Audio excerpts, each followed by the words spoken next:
un aspecto que va de la mano con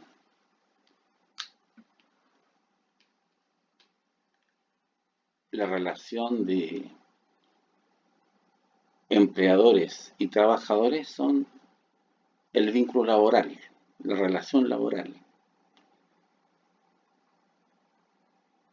Y eso va a surgir por el vínculo natural que se da dentro del ámbito del trabajo. Siempre necesariamente va a existir una comunicación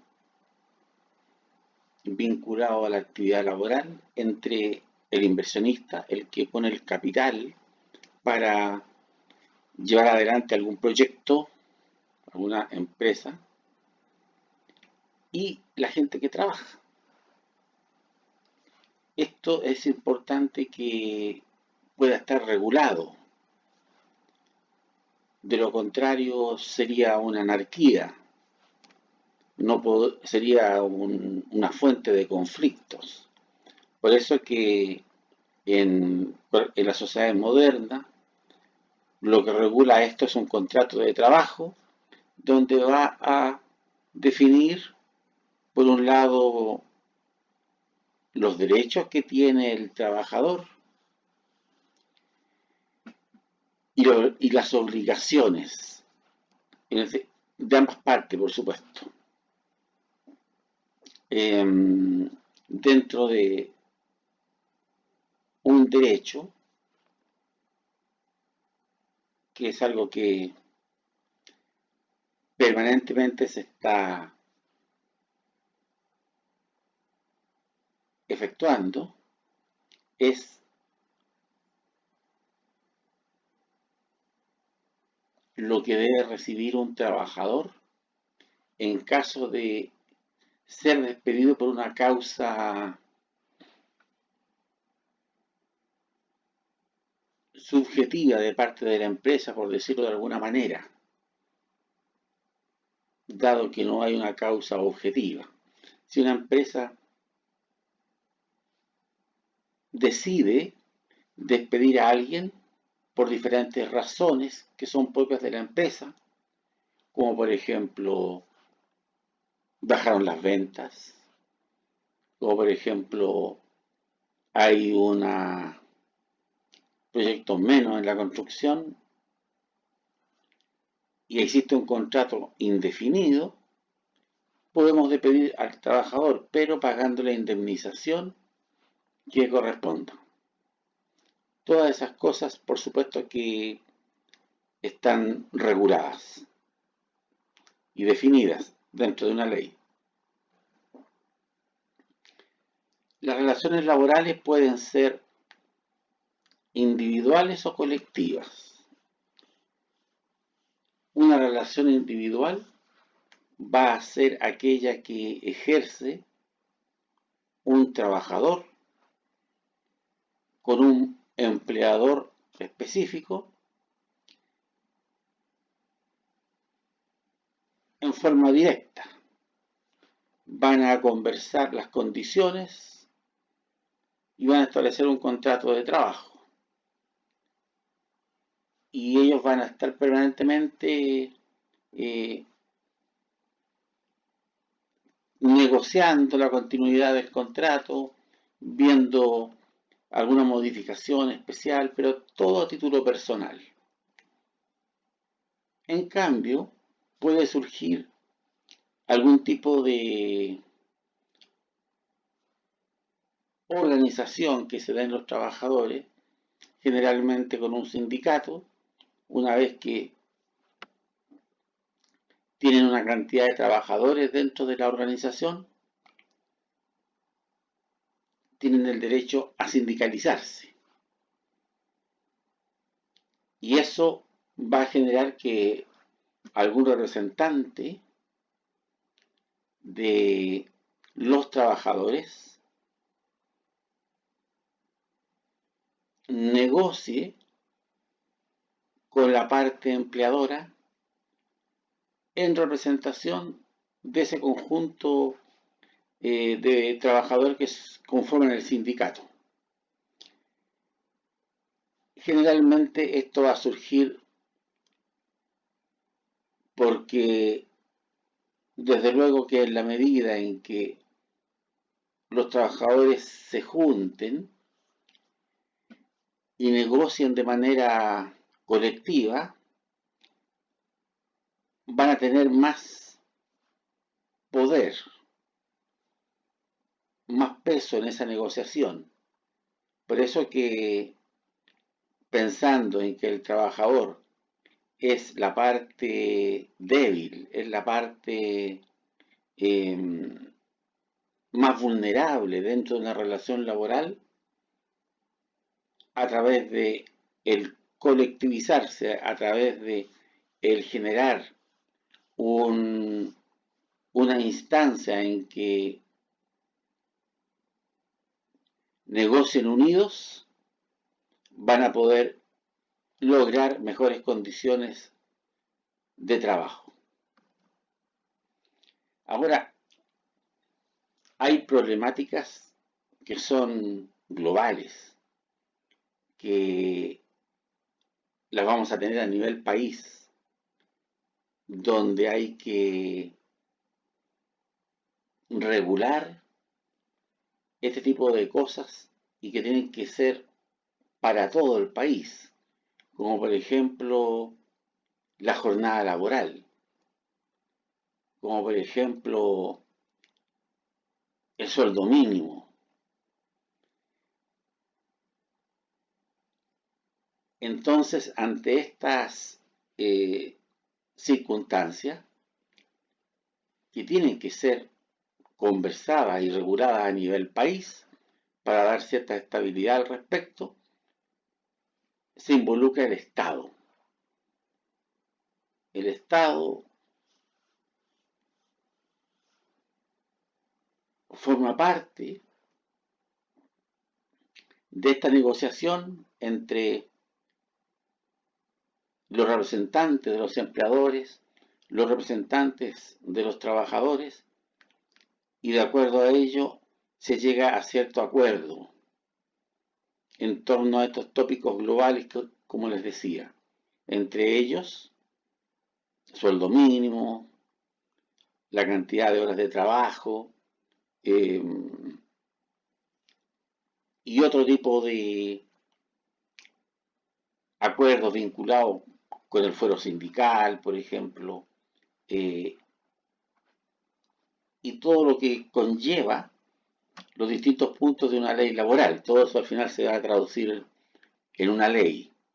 A esto se le conoce como el diálogo social, que van a ser relaciones tripartitas, que van a tener implicancias a nivel país. Y va a estar participando el Estado, los representantes de los empleadores y los representantes de los trabajadores. En toda relación entre personas, y más aún cuando hay intereses que a veces pueden ser contrapuestos, va a estar latente la probabilidad del conflicto.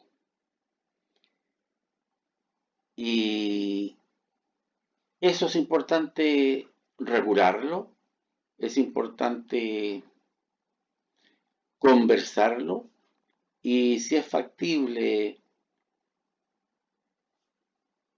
conversarlo con una sola persona o un pequeño grupo de personas que serían los representantes del sindicato y vamos a establecer las condiciones para todos, vamos a ser más eficientes. Uno de los temas más sensibles para todos, por eso que ahí vamos a entrar al tema de lo que son las remuneraciones, es los sueldos. Es un tema sensible, la gente obviamente en la construcción veíamos el tema de la pirámide de Maslow y la gente va a trabajar por las necesidades básicas.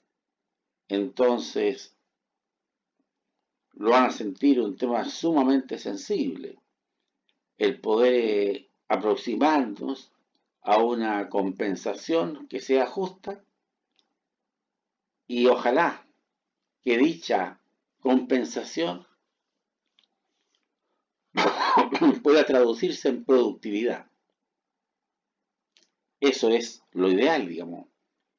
Yo puedo estar abierto a pagar un buen sueldo, pero necesito que el trabajador también genere un nivel de productividad que me permita financiar dicho sueldo. Para eh, avanzar, para hacer más eficaz este, esta negociación en torno a las cosas sensibles, van a existir por un lado ciertos valores sociales que van a estar presentes en una negociación y también ciertas técnicas. Dentro de los valores sociales es la libertad de asociación. De ahí vamos a ver que eso tiene algunos principios, que es parte de